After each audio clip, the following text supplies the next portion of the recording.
করি না, কিন্তু আমি এখন ঝুলছি একটা গুহার 100 ফুট নিচে, যেটা মাটির নিচে 5 কিলোমিটার জুড়ে বিস্তৃত আছে। আর আমরা এটা পছন্দ করি বা না করি, যখনই আমি আর আমার বন্ধুরা মাটি টাচ করলাম, আমরা অফিসিয়ালি এখানে আগামী 7টা দিন কাটাতে চলেছি।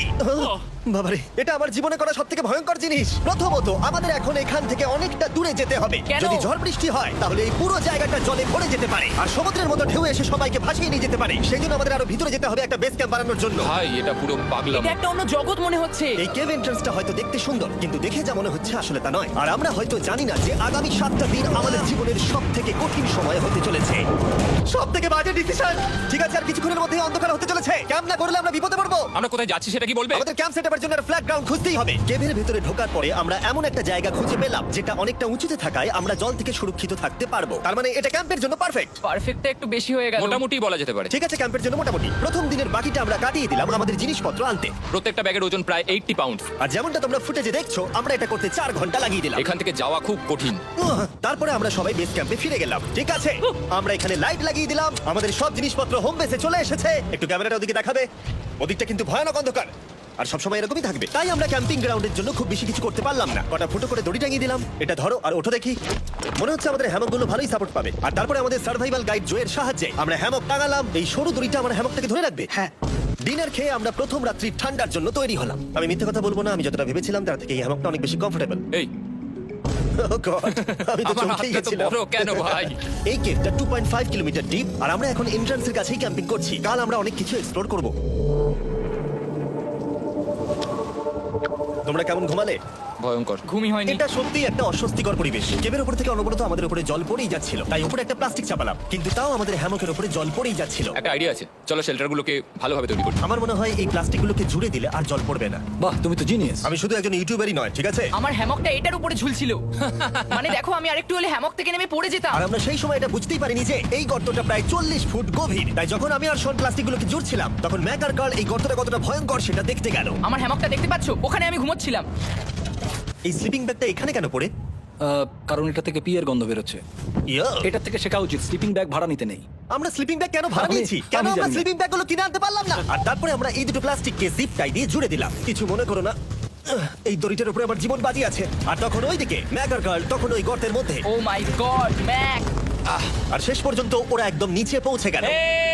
আমি তো ভাবলাম সবাই ক্যাম্প নিয়ে কাজ করবে। আমরা শুধু দেখাচ্ছিলাম জায়গাটা কতটা ভয়ঙ্কর। না পড়লেই হবে, তোমাদের স্কিল নেই। আচ্ছা ঠিক আছে। আর যদিও ওদের এবার ফিরে আসা উচিত ছিল, কিন্তু কাল আর ম্যাক এটা কতটা গভীর সেটা দেখানোর চেষ্টা করলো। ভাই এটা দেখতে দারুণ লাগছে। তুমি কি নদীটাকে পার করতে পারবে? কিন্তু ওরা এটা জানে না যে এই রিভারটা এই কেভের গোটাটাই জুড়ে আছে। তার মানে এর মধ্যেও আমাদের কিছুটা সময় কাটাতে হতেই পারে। ওই তো ওরা এসে গেছে। এসো। তোমরা রান্না করে রেখেছো তো? হ্যাঁ, রান্না করেছি। ঠিক বলেছ। একটা নতুন বাড়ি, ঠিক বলেছি তো? একদম। এখন আমাদের একটা ছাদ আছে। আর এটা তো দারুণ। জিমি রান্না বেশ ভালোই আর করেছে। আমরা আমাদের ফায়ার পিটটাকে এই সুন্দর জায়গাটাতে নিয়ে এসেছি। জায়গাটা কেমন? বেশ গরম। আরামদায়ক। এই পাথরগুলো গরমটাকে ধরে রাখবে এবং ওপর থেকে যে পি পড়ছে সেগুলোকে আটকে দেবে। ওটা পি নয়। তাহলে ওটাকে কি বলবো? যদি জানি না, হয়তো বৃষ্টির জল হবে বা না, এটা বৃষ্টি নয়, না, পাথর মানে ইয়ে তুমি- করছে। এই একটু উপরে দেখাও। তুমি মেঘ দেখতে পাচ্ছো? পাথর দেখা যাচ্ছে। এটা বৃষ্টি নয়, রক পি। Rock P. ঠিক আছে, রক পি। ঠিক আছে, এটা রক পি। আর একটা শুকনো রাত ঘুমিয়ে কাটাবার পরে আমরা ঠিক করলাম জো আমাদের সার্ভাইভাল এক্সপার্ট, তাকে নিয়ে আমরা কেভের শেষ প্রান্ত অব্দি যাব। Cave! Cave! Cave! Cave! Cave! Cave! দেখা যাক আমরা কেভের কতটা গভীরে যেতে পারি। তোমরা কিন্তু মনে রাখবে আমরা সবেমাত্র কেভের এন্ট্রান্সের দিকেই আছি, আর আমাদের ইচ্ছা এই কেভের শেষ প্রান্ত অব্দি যাওয়া, অবশ্যই না মরে গিয়ে। ও মাই গড, এটা তো খুবই স্টিফ। আর এটা তো সবে শুরু। আমরা কেভের আরো গভীরে এসেছি। তোমরা সবাই সাবধানে আসবে। এটা খুবই ছোট জায়গা, আমার মনে হয় না এখান থেকে আমি যেতে পারবো। কেভ এক্সপ্লোরের ইন্টারেস্টিং জিনিসটা হলো যা হোক করে আমাদের এই ছোট্ট ফাঁকগুলোর মধ্যে দিয়ে এগিয়ে যেতে হবে। ও মাই গড, খুব ছোট জায়গা। আর তারপরেই খুব বড় একটা জায়গা আসবে, সেটা এতটাই বড় যে কিছু না দেখতে পাওয়ার জন্য এটা করতে হলো।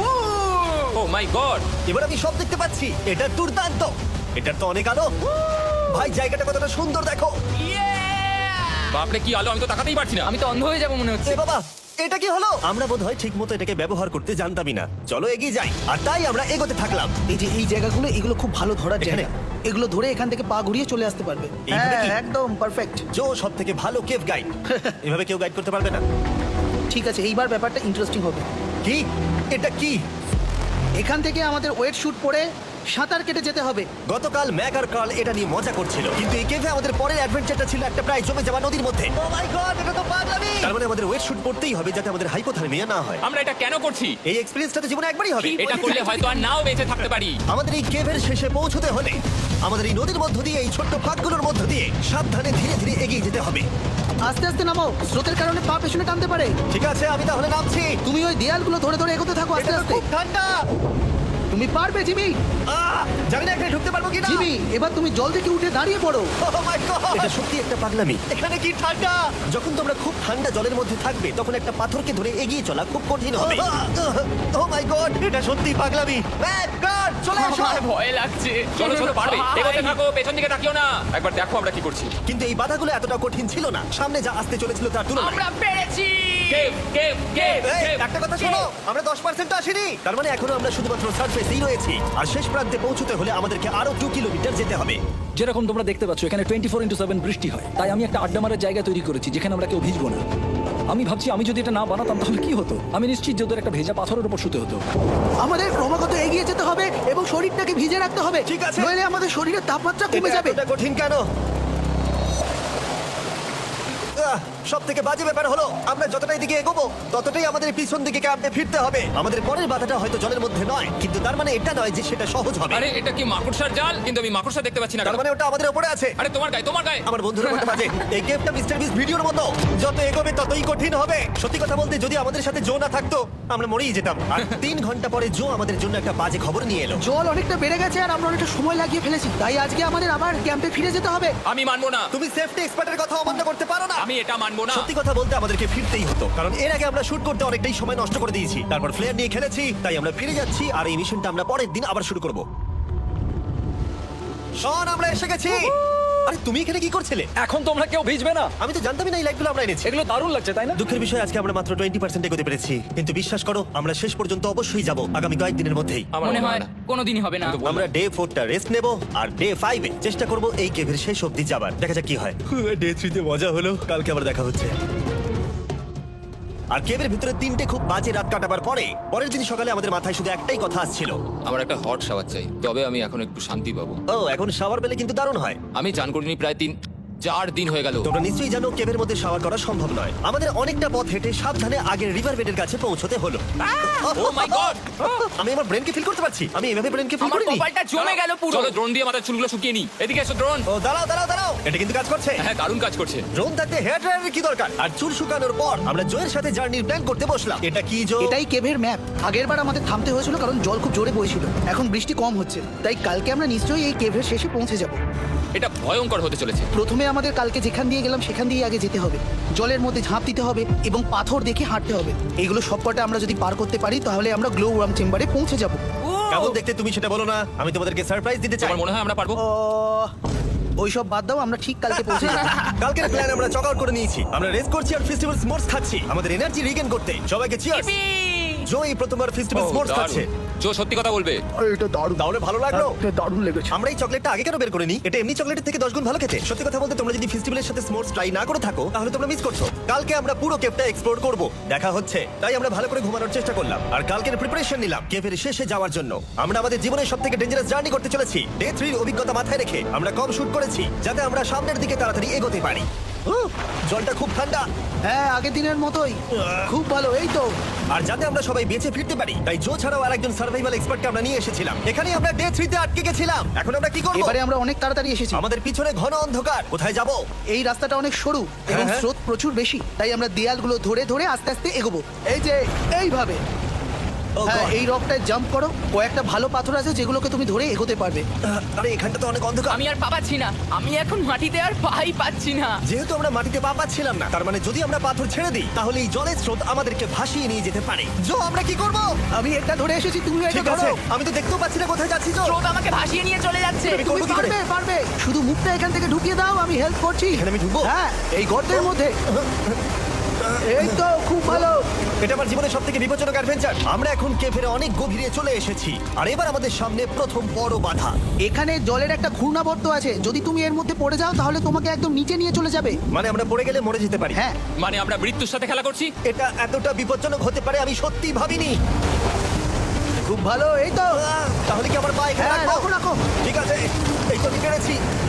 এটা আমার ভাবনার থেকেও বেশি কঠিন ছিল। এই নদীটা কতটা শক্তিশালী এই গোটা কেভটাকে তৈরি করেছে। কিন্তু মজার ব্যাপার হলো আমরা পাথরের মতো শক্তিশালী নই। আমি শুধুমাত্র মানুষের মতোই শক্তিশালী। সৌভাগ্যবশত কাল এই অ্যাডভেঞ্চারে লিড করেনি, তার বদলে আমরা একজন অ্যাভেঞ্জার জোকে পেয়েছি। ও কতটা এক্সপার্ট তার প্রমাণ হিসেবে বলতে পারি। সে লিটারালি কতটা ওপর থেকে আমাদেরকে নদীতে ঝাঁপ দিয়ে দেখালো। ও মাই গড, এটা পাগলামি। কে বললো এটা পাগলামি? এটা তো আমার কাছে খুবই সহজ। আমি এটা করব। তুমি কোনোভাবেই এটা করতে পারবে না। আরে কি বলছো নাকি তুমি? আমি এক্ষুনি করতে চাই। চলো যাচ্ছি Joe. God speed back. Jimmy আমার সাথে যা যা করেছে তার কাছে এটা তো কিছুই নয়। 3 2 1 তুমি করবে? না, আমরা না এগুলো শেষ পর্যন্ত যেতে পারবো না। ও মাই গড, আমাদের নিচের দিকে যেতে হবে। আমরা সবসময় স্রোতের উল্টো দিকে কেন যাই? এখন শুধু আমি ভেসে ভেসেই যেতে পারবো, আর কিছু না। এই জলের তলায় অনেক ধারালো পাথর আছে, তোমরা সেগুলোকে দেখতে পাবে না, তাই সাবধানে পা ফেলবে। ও মাই গড, আবার এটা গভীর আরে হচ্ছে। আমার পা তো কিছুর উপরে রাখতে হবে। ছোট পাথরগুলোই একমাত্র বাধা ছিল না, মনে হচ্ছে আমাদের প্রতিটা পদক্ষেপে। ও ভাই, আমি কিচ্ছু দেখতে পাচ্ছি না, এটা খুব ভয়ঙ্কর। কেভটা আরো অন্ধকার হয়ে যাচ্ছিল এবং আরো শুরু। আর তখন আমরা জানতাম না যে আমরা ফিনিশ লাইন অব্দি পৌঁছতে পারবো কিনা। ও, আমি ক্লান্ত হয়ে পড়েছি। এই কেভে আরো কঠিন বাধা আসার আগে তোমাদেরকে আমি কিছু দেখাতে চাইবো। জো, তোমার ব্যাগটা দাও। Thank you. তুমি জানো এর মধ্যে কি আছে? না, জানি না কি আছে। Brand new mister beast lab swamp. সত্যি কথা বলছি, গত 5 ঘন্টা ধরে যেহেতু আমি অনেক পরিশ্রম করেছি, তাই কোনো মতেই এখন এটা আমি বলার মতো অবস্থায় নেই। তাই এটা শুট করার 1 মাস পরে আমি পুরো কেপ সেটটা তৈরি করলাম ফিউচার জিমি নেম ট্যাগ দিয়ে। তারপরে বললাম, হেই, আমি ফিউচার জিমি, আর আমি এখন তোমাদেরকে বলবো brand new toy line of mister beast lab swamp সম্পর্কে। এটা একটা কালেক্টেবল টয় লাইন, আর এখানে 119টা ইউনিক ডিজাইন ক্যারেক্টারও আছে যা তোমরা কালেক্ট করতে পারো। আর সবথেকে দারুণ ব্যাপারটা হলো, কোন ক্যারেক্টারটা তুমি পেয়েছো সেটা জানতে হলে এই টিউবে ওয়াটার দিয়ে নাড়াতে হবে, আর তোমার সোয়ামস তোমার সামনে চলে আসবে। আর আমি এটা ডেমনস্ট্রেট করতে এই বিশাল বড় টিউবটাকে বানিয়েছি। এই টিউবটাকে জল দিয়ে ভরে দাও। তোমাদের এত জলের দরকার নেই, এটা অনেক বড় বলে এত লাগছে। ঠিক আছে, এটা এখন জলে ভর্তি হয়ে গেছে। এবার এটাকে একটু নাড়াতে হবে। এটা কি আর নাড়াতে হ্যাঁ হবে? হ্যাঁ, অনেক নাড়ানো হয়ে গেছে। এবার জল ঢালো এখানে। জো ঢালছে। আর জল ঢালার পরে তোমরা দেখতে পাবে তোমরা কোন সোয়ামটা পেয়েছো। এটা সবথেকে রেয়ার হাইপোক্রোম, যেটা মাত্র 1000টা বানানো হয়েছে। জো, এটা তোমার। থ্যাংক ইউ সো এটা মাচ। চাই। আর এটা তোমার। কাল কি নেবে? আমার কাছে দুটোই ছিল। আর আমরা শুধু সোয়ামেই থেমে নেই, আমরা এই অ্যাকশন ফিগার প্যান্থারগুলো বানিয়েছি যেগুলো এই ব্রিফকেসে আছে। আর এই সোয়ার্মের মতো এই মিউটেটর যখন তোমরা কিনবে দেখতে পাবে এর ভেতরে কি আছে। আর কেভের মধ্যে অনেক সমস্যা পেরোনোর পরে আমরা ফাইনালি পৌঁছে গেলাম গ্লো ওয়ার্ম চেম্বারে। ভাই, এবার খুব ভালো লাগছে। ঠিক আছে টিম, তোমাদের গ্লো ওয়ার্ম চেম্বারে স্বাগত। এ তো দারুণ। এটা দারুণ লাগছে। ভাই, এটা পৃথিবী মনে হচ্ছে না এখানে একদমই। যে আলো তোমরা দেখতে পাচ্ছ সেগুলো আসলে ছোট্ট ছোট্ট বায়োলুমিনেসেন্ট গ্লো ওয়ার্ম তৈরি করেছে। এটা দেখতে অনেকটা মিল্কি ওয়ে গ্যালাক্সির মতো লাগছে। ওয়াও! আর এই মুহূর্তটা, এই ভিউ, সত্যি বলতে এই ট্রেকের সমস্ত ক্লান্তি যেন দূর করে দিল। এখানে অবধি পৌঁছানো যেন সত্যি একটা অ্যাচিভমেন্ট ছিল। কিন্তু এখন আমাদের যাত্রা শেষ হয়নি, কারণ আমাদের এখান থেকে এখন বেস ক্যাম্পে ফিরতে হবে। আজকে ডে 6 হতে চলেছে, এখন ওরা আসেনি আর আমি খুব ক্লান্ত। আমার মনে হয় না আমি ভালো করে ঘুমোতে পারবো। ওদের জন্য খুব চিন্তা হচ্ছে। এই ট্রিপটা অনেকটাই সহজ ছিল কারণ আমরা স্রোতের সাথে ভেসে ভেসে যাচ্ছিলাম। আর যেহেতু তোমরা এই ট্রিপটা দেখেছো, তাই আমরা এটাকে স্কিপ করলাম। কিন্তু সত্যি বলতে এই জার্নিটা অনেকটা বেশি সময় নিল, কারণ আমরা ক্যাম্পে পৌঁছানোর আগে 6 নম্বর দিন চলে এলো। শন, সবাই ঠিক আছে তো? আমার খুব চিন্তা হচ্ছিল। Happy day 6। Day 6 খুব ভালো। এনার্জি বাড়াতে আমরা আগুনের উত্তাপ নিলাম এবং ফাইনালি আমরা কিছু খেতে পেলাম। এটা খুবই অ্যাডভেঞ্চারাস ডে ছিল। কালকে দেখা হচ্ছে, মানে আজকেই হয়তো। এটা ডে 6 নাকি আজকে, না আমি জানি না। এত বড় ট্রেক সম্পূর্ণ করার পরে শারীরিকভাবে চূড়ান্ত ক্লান্ত হওয়া সত্ত্বেও জানি না কেন, কিন্তু আমি একদমই ঘুমাতে পারছিলাম না।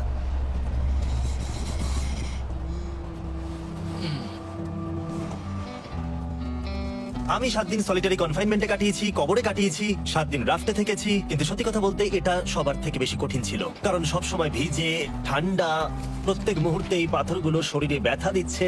বেশিরভাগ সময়টাই এই কেভটা দুঃস্বপ্নের মতো ছিল। কিন্তু তোমার আর আমার মধ্যে জিমি! ইয়ো! গার্ড, আমাকে দেখতে পাচ্ছ? এটা পৃথিবীর সবথেকে উজ্জ্বল টর্চ। মজার মুহূর্ত অনেক ছিল। মাটির নিচে 300 ফুট গভীরে অভিযান চালানো থেকে আমাদের সবাই মিলে হ্যামক নিয়ে হাসাহাসি করা, সবকিছুই অভিযানের অংশ ছিল। যেহেতু আমাদের সঙ্গ দারুণ, চলো তিমির মতো আওয়াজ করো। তাই এই ভিজে, ঠান্ডা, পাথুরে অদ্ভুত কেভের ট্রিপটা বদলে গেল আমাদের জীবনের সব থেকে সুন্দর মুহূর্তে।